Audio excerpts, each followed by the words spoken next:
Ma femme m'a quitté pour un homme plus jeune, et pendant longtemps, j'ai cru que tout s'arrêtait à cet instant précis où elle a fermé doucement la porte de la maison, en laissant derrière elle l'odeur familière de son parfum et le bruit presque imperceptible de ses pas qui s'éloignaient. Avant de commencer, abonnez-vous à la chaîne et n'oubliez pas de laisser vos impressions dans les commentaires. Je suis resté debout dans l'entrée, incapable de bouger, les bras ballants, avec la sensation étrange que quelqu'un avait brusquement retiré une partie de mon corps sans m'avertir. La maison, d'habitude pleine de mouvements, de mots et de présence, est devenue silencieuse comme si on avait coupé un fil essentiel. J'ai senti la solitude se déplier lentement autour de moi, comme une ombre qui prenait de plus en plus de place, se glissant dans chaque pièce, dans chaque pensée, dans chaque souvenir. Je savais que notre mariage allait mal depuis longtemps, mais je ne m'attendais pas à ce qu'elle parte de cette façon, aussi froidement, aussi proprement, comme si elle avait organisé sa disparition depuis des mois sans que je m'en rende compte. Les jours qui ont suivi ont eu un goût étrange, celui d'une vie que je reconnaissais mais qui ne m'appartenait plus. J'allais au travail mécaniquement, je mangeais sans ressentir aucune saveur, je marchais dans les rues sans vraiment les voir, comme si je n'étais qu'un observateur extérieur de ma propre existence. J'essayais de comprendre comment tout cela avait pu arriver, comment une femme avec qui j'avais partagé tant d'années pouvait se détacher à ce point, au point de disparaître avec un autre homme, un homme que je ne connaissais même pas, un visage flou dans mon esprit, incarnant pourtant tout ce que je pensais avoir été pour elle. Le pire n'était pas la trahison, ni même le fait qu'elle préfère quelqu'un d'autre, le pire était la facilité avec laquelle elle semblait m'avoir effacé de son monde. J'ai longtemps essayé de me convaincre que c'était un accident, un moment de faiblesse, une erreur temporaire, mais les messages qu'elle m'a envoyés ensuite, froids, distants, administratifs presque, m'ont fait comprendre que tout était déjà joué. Elle avait un nouvel appartement, de nouveaux projets, une nouvelle vie que je n'avais jamais imaginée en marge de la mienne. Elle m'a parlé de besoin de renouveau, de retrouver la passion, de se sentir vivante, des phrases que j'aurais pu entendre dans un film mais qui, venant d'elle, sonnaient comme des coups de couteau précis.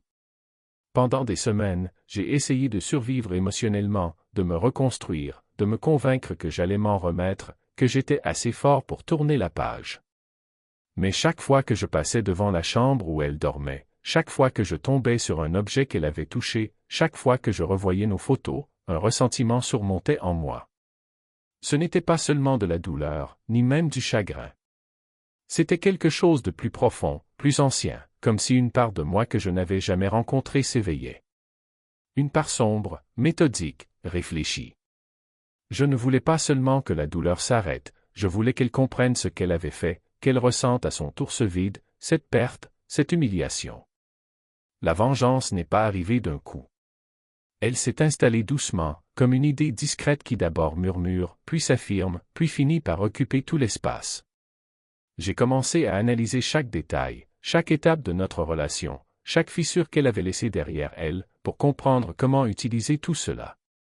Je ne voulais pas lui faire de mal physiquement, ni lui détruire la vie brutalement. Ma vengeance devait être propre, intelligente, presque invisible. Je voulais qu'elle réalise par elle-même, sans que je n'aie à lever la voix ou à l'accuser. Je voulais qu'elle perde ce qui comptait pour elle autant qu'elle m'avait fait perdre ce qui comptait pour moi. J'ai commencé à surveiller discrètement ce qu'elle faisait, où elle vivait, quel était le rythme de sa nouvelle vie. Je me suis rendu compte rapidement qu'elle avait misé énormément sur ce jeune homme, sur cette relation qu'elle idéalisait complètement. Elle y avait investi son argent, son temps, sa confiance. Et cette confiance, je savais déjà comment la retourner contre elle. Je n'avais pas encore de plan complet, mais je savais que ma vengeance serait patiente, qu'elle prendrait du temps, qu'elle se construirait comme une œuvre minutieuse. Et plus j'y réfléchissais, plus je me sentais calme, presque apaisé, comme si enfin j'avais trouvé une raison de continuer, un objectif clair, quelque chose qui redonnait sens à mes journées.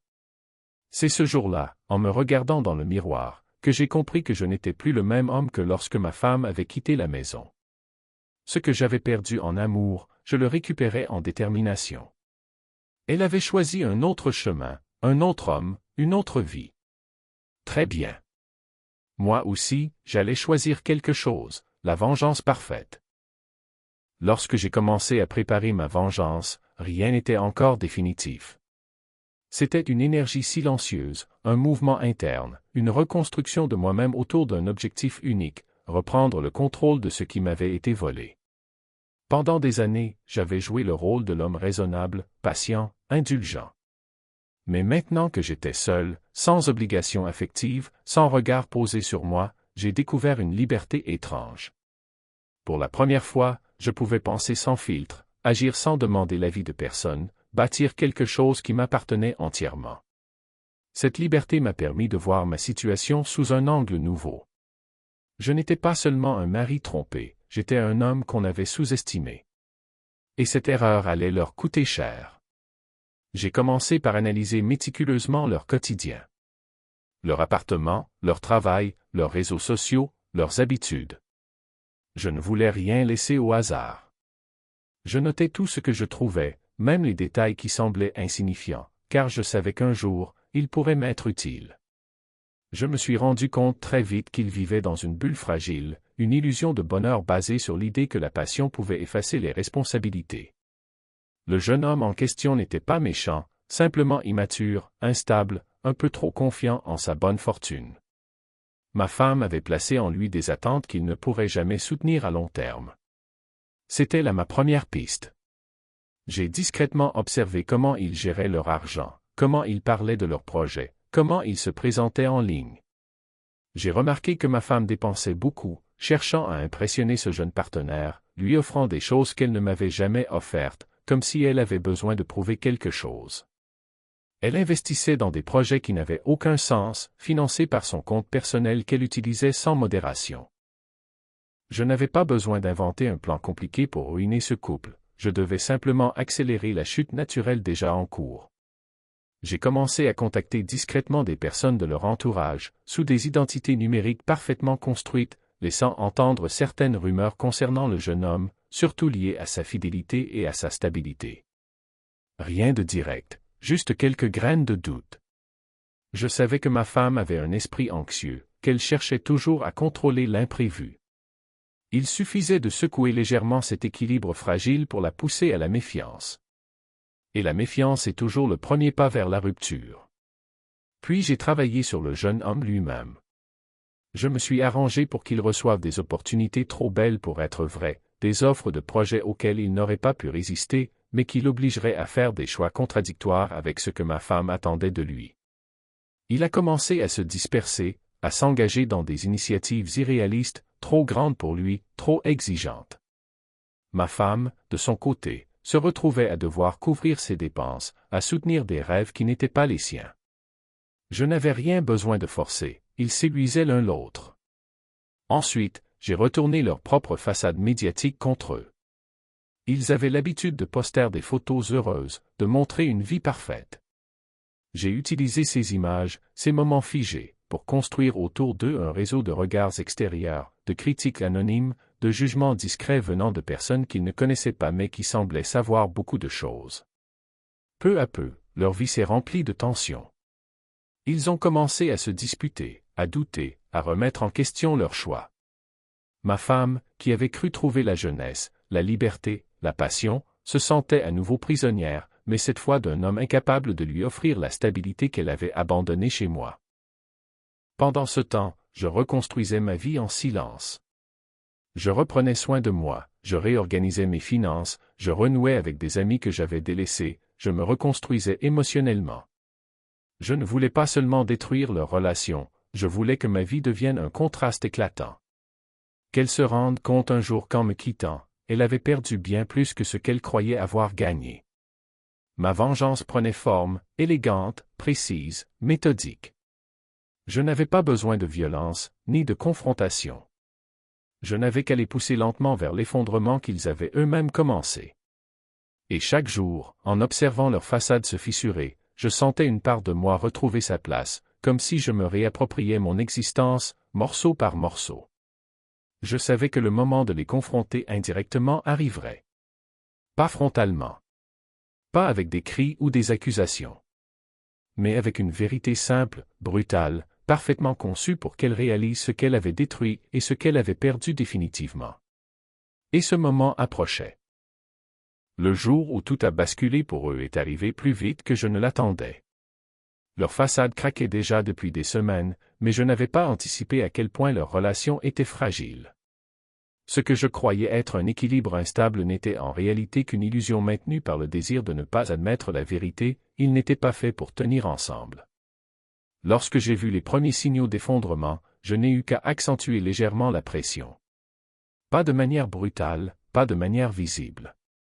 Juste une petite impulsion qui allait, comme je l'avais prévu, déclencher une réaction en chaîne. Le jeune homme, acculé par toutes les opportunités absurdes que j'avais laissées sur son chemin, s'est retrouvé dépassé par ses propres engagements. Il n'avait plus le temps, plus l'argent, plus l'énergie. Ma femme, qui avait misé toute sa nouvelle vie sur lui, s'est retrouvée à devoir gérer seule des problèmes qu'elle n'avait pas anticipés. Elle a commencé à douter de tout, à vérifier chaque détail, à surveiller chacun de ses mouvements. Le doute a nourri la colère a nourri la peur, et la peur a nourri la rupture. Un soir, alors que leur relation touchait déjà à sa fin, j'ai lancé la dernière phase de mon plan. J'ai envoyé à ma femme, depuis une identité parfaitement propre, un document anonyme contenant seulement des faits, ses dépenses, ses choix impulsifs, les dettes qu'elle avait accumulées pour soutenir ce jeune homme, les engagements qu'il avait pris derrière son dos, les risques financiers qu'elle n'avait pas remarqués. Rien d'inventé. Juste une vérité qu'elle s'était refusée à voir. Cette vérité a agi comme une détonation silencieuse. Elle a compris, en quelques minutes, qu'elle avait sacrifié des années de stabilité, une vie entière de construction commune, pour quelqu'un qui n'était même pas capable de tenir debout par lui-même. Elle avait détruit le passé, et n'avait pas d'avenir. Et ce que j'ai ressenti à ce moment-là n'était pas de la joie, ni du triomphe. C'était une étrange sensation de justice. Une justice froide, calculée, mais justice quand même. Le jeune homme, mis face à ses contradictions, est parti. Pas par méchanceté. Juste parce qu'il n'avait jamais été prêt pour tout ça. Et ma femme s'est retrouvée seule, dans un appartement trop grand, avec un silence trop lourd, exactement comme celui que j'avais connu le jour où elle a quitté notre maison. Puis ce fut à moi de jouer ma dernière carte. Je n'ai pas cherché à la humilier publiquement, ni à lui rappeler ce qu'elle m'avait fait. Je n'ai rien dit. Je me suis simplement présenté dans ma nouvelle vie comme quelqu'un de stable, de reconstruit, de plus solide encore qu'avant. Pendant que sa vie se défaisait, la mienne, elle, s'élevait. Je réussissais dans mon travail, je changeais physiquement, je renouais avec des passions anciennes, je bâtissais quelque chose de neuf et de beau. J'étais devenu exactement ce qu'elle avait cru perdre en cherchant ailleurs. Le jour où elle est revenue vers moi, timidement, sans oser vraiment me parler, j'ai compris que ma vengeance était complète. Elle n'était pas venue pour récupérer notre relation, ni pour s'excuser. Elle était venue parce qu'elle avait réalisé ce qu'elle avait brisé. Elle avait compris qu'elle avait tout perdu. Et moi, je n'ai pas eu besoin de lui dire un mot. Mon silence lui a offert une vérité bien plus douloureuse que n'importe quel reproche. Je ne l'aimais plus. Je ne la détestais plus. Elle ne représentait plus rien. C'était cela, ma vengeance parfaite, ne plus la vouloir. Je suis parti de cette rencontre avec un calme absolu. L'histoire était terminée. Pas parce que je l'avais détruite, mais parce qu'elle s'était retirée elle-même de ma vie en croyant trouver mieux. Et maintenant, j'avais reconstruit mon existence sans elle. C'est ce jour-là que j'ai compris que la vraie vengeance n'était pas la destruction de l'autre, mais la reconstruction de soi. Elle m'avait quitté pour un homme plus jeune. Moi, je m'étais relevé, j'avais repris ma vie en main, et j'avais prouvé, silencieusement, que personne ne pouvait m'enlever ma valeur. La boucle était bouclée. L'équilibre était rétabli. Et pour la première fois depuis longtemps, j'étais libre.